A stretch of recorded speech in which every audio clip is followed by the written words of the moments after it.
దసరా దేవీ నవరాత్రుల సందర్భంగా నేను ఈ వీడియో ద్వారా మిమ్మల్ని అందరినీ కూడా కైలాసానికి తీసుకువెళ్ళబోతున్నాను. టెంపుల్ బ్లాగ్స్ రేణుకా ఛానల్కి స్వాగతం. నేను మీ రేణుకాదేవిని.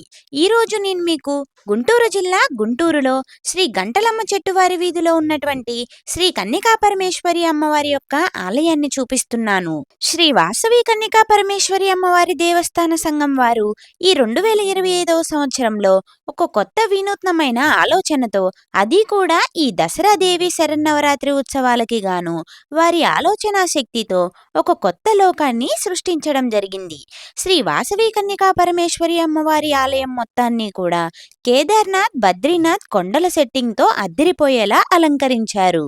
ఈ భూ కైలాసాన్ని చూసేందుకు వేలాది మంది భక్తులు ఆలయానికి తరలి వస్తున్నారు. కేవలం కళ్ళతో చూడటానికి మాత్రమే కైలాసం కాదు, మన శరీరమంతా కైలాసంలో ఉన్న అనుభూతి చెందుతుంది.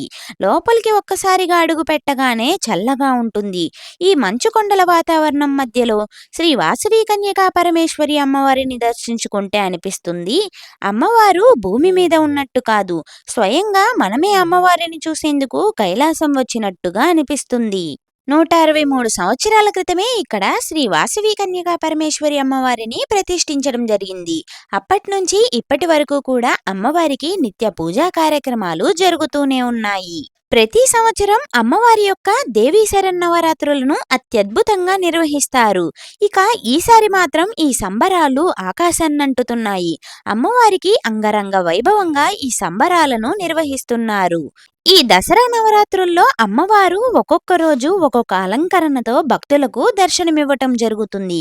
ఈరోజు 2వ రోజు సందర్భంగా అమ్మవారు శ్రీ రాజరాజేశ్వరి దేవి అవతారంలో భక్తులకు దర్శనమివ్వటం జరిగింది.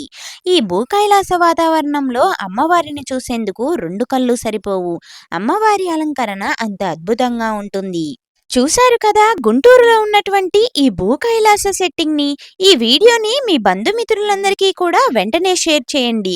ఈ వీడియో మీకు నచ్చితే లైక్ చేసి, కామెంట్ చేసి మన ఛానల్ని సబ్స్క్రైబ్ చేసుకోండి.